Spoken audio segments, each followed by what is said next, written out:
कार्तिक मास की कृष्ण त्रयोदशी को धनतेरस का पर्व मनाया जाता है। शास्त्रों के अनुसार इस दिन भगवान धन्वंतरि जी का जन्म हुआ था, इसीलिए इसे धनतेरस के त्योहार के रूप में मनाया जाता है। ऐसे में आपके मन में विचार होगा कि धनतेरस के दिन क्यों बर्तन खरीदे जाते हैं और क्यों धन्वंतरि जी की पूजा की जाती है। आज हम आपको धन्वंतरि जी से जुड़ी कथा सुनाने जा रहे हैं। साथ ही धनतेरस का हमारे जीवन में क्या महत्व है और आपको माँ देवी लक्ष्मी की हम वह कथा सुनाएंगे जिसको सुनने मात्र से ही धन में बढ़ोतरी होती है और सभी पाप नष्ट हो जाते हैं। किस प्रकार धनतेरस में धन 13 गुना बढ़ता है, ये भी आज हम आपको बताने जा रहे हैं। तो वीडियो को अंत तक जरूर देखिएगा और कमेंट बॉक्स में लक्ष्मी माता की जय लिखना ना भूलिएगा। नमस्कार, स्वागत है आपका सनातन ज्ञान और संस्कार चैनल पे। धनतेरस 2 शब्दों से मिलकर बना है, धन और तेरस, जिसका अर्थ होता है धन को 13 गुना करना। इसमें तेरस संस्कृत भाषा के त्रयोदश का हिंदी वर्जन है। इस दिन माँ लक्ष्मी, यम, धन्वंतरि जी और कुबेर देवता की पूजा करने का विधान है। भारतीय संस्कृति में स्वास्थ्य का स्थान धन से ऊपर माना जाता है। ये कहावत आज भी प्रचलित है, पहला सुख निरोगी काया, दूजा सुख घर में माया। इसीलिए दीपावली में सबसे पहले धनतेरस को महत्व दिया जाता है, जो भारतीय संस्कृति के हिसाब से बिल्कुल अनुकूल है। शास्त्रों में वर्णित कथाओं के अनुसार समुद्र मंथन के दौरान कार्तिक कृष्ण त्रयोदशी के दिन भगवान धन्वंतरि अपने हाथों में अमृत कलश लेकर प्रकट हुए थे। मान्यता है कि भगवान धन्वंतरि विष्णु के अंशावतार हैं। संसार में चिकित्सा विज्ञान के विस्तार और प्रसार के लिए भगवान विष्णु ने धन्वंतरि जी का अवतार लिया था। भगवान धन्वंतरि के प्रकट होने के उपलक्ष्य में ही धनतेरस का त्योहार मनाया जाता है। धनतेरस का त्योहार सुख समृद्धि का प्रतीक है। इस दिन का हर एक पल बहुत ही शुभ होता है।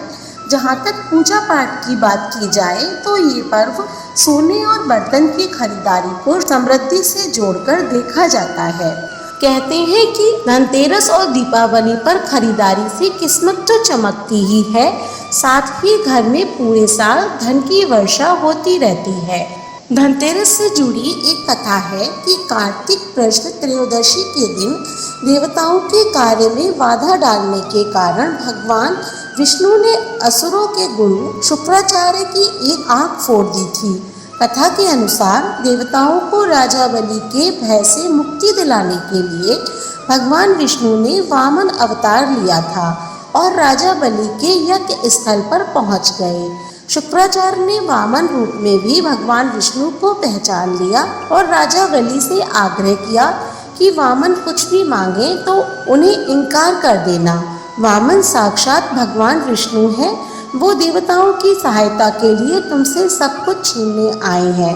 बलि ने शुक्राचार्य की बात नहीं मानी। वामन भगवान द्वारा मांगी गई 3 पग भूमि दान करने के लिए कमंडल से जल लेकर संकल्प लेने लगे। बलि को दान करने से रोकने के लिए शुक्राचार्य राजा बलि के कमंडल में लघु रूप धारण करके प्रवेश कर गए। इससे कमंडल से जल निकलने का मार्ग बंद हो गया। वामन भगवान शुक्राचार्य की चाल को समझ गए। भगवान वामन ने अपने हाथ में रखे हुए कुशा को कमंडल में ऐसे रखा कि शुक्राचार्य की एक आंख फूट गई। शुक्राचार्य झटपटाकर कमंडल से निकल आए।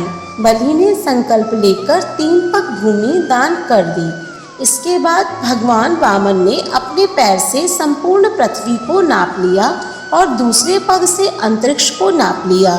तीसरा पग रखने के लिए कोई स्थान नहीं होने पर बलि ने अपना सिर वामन भगवान के चरणों में रख दिया। बलिदान में अपना सब कुछ गवा बैठे।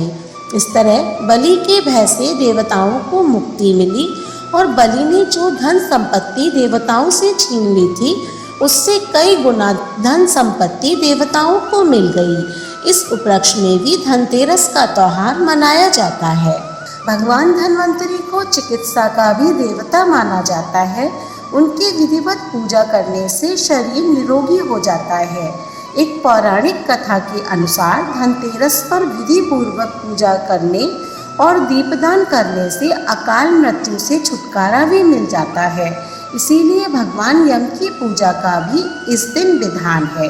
कहते हैं कि इस दिन माँ लक्ष्मी जी की कथा सुनने से धन में कई गुना बढ़ोतरी होती है और घर में सुख समृद्धि का वास होता है। पौराणिक कथा की बात करें तो कहते हैं कि एक बार भगवान विष्णु पृथ्वी लोक की ओर आ रहे थे। ऐसे में माँ लक्ष्मी जी भी उनके साथ चलने को तैयार हो गईं। ऐसे में भगवान ने कहा कि आप मेरा कहना मानेंगी तो आप मेरे साथ चल सकती हैं। इसे मानने के बाद भगवान के साथ वह पृथ्वी लोक पर आ गईं। वहां पहुंचकर भगवान विष्णु ने दक्षिण दिशा में जाने की इच्छा जताई और लक्ष्मी जी को एक स्थान पर रुकने के लिए कहा। इसके बाद वे दक्षिण दिशा में चले गए। माँ लक्ष्मी जी के मन में उस दिशा में जाने की जिज्ञासा उत्पन्न हुई और वह चुपके से प्रभु के पीछे चल दी। वहां पर उन्होंने एक किसान के खेत से सरसों का फूल लेकर श्रृंगार किया और गन्ने का रस पी लिया। ऐसा करते समय भगवान विष्णु ने उन्हें देख लिया और क्रोध में आकर श्राप दिया कि किसान की 12 वर्ष तक सेवा करनी पड़ेगी, क्योंकि उन्होंने किसान के गन्ने चोरी किए थे। इसके बाद भगवान विष्णु जी वैकुंठ धाम चले गए और माँ लक्ष्मी जी ने उस किसान का घर धन से भर दिया। 12 साल बाद जब प्रभु उन्हें लेने आए तो किसान ने उन्हें जाने देने से मना कर दिया। तब माँ लक्ष्मी ने उस किसान से कहा कि तेरस के दिन घर को अच्छे से साफ कर रात में घी का दीपक जलाओ। एक तांबे के कलश में रुपए और पैसे भरकर शाम को मेरी पूजा करो। ऐसा करने पर मैं साल भर तक तुम्हारे साथ रहूंगी। ऐसा करने पर किसान के घर में माँ के आशीर्वाद से धन भर गया। ऐसी मान्यता है। तब से तेरस के दिन धन की देवी की पूजा की परंपरा शुरू हुई और आज भी माँ लक्ष्मी की कृपा प्राप्त करने के लिए धनतेरस का त्योहार मनाया जाता है। धनतेरस की पूजा करते समय शुभ मुहूर्त का ध्यान जरूर रखना चाहिए। इस दिन सच्चे और पवित्र मन से ही देवी देवताओं का पूजन करने से जीवन में सफलता आती है।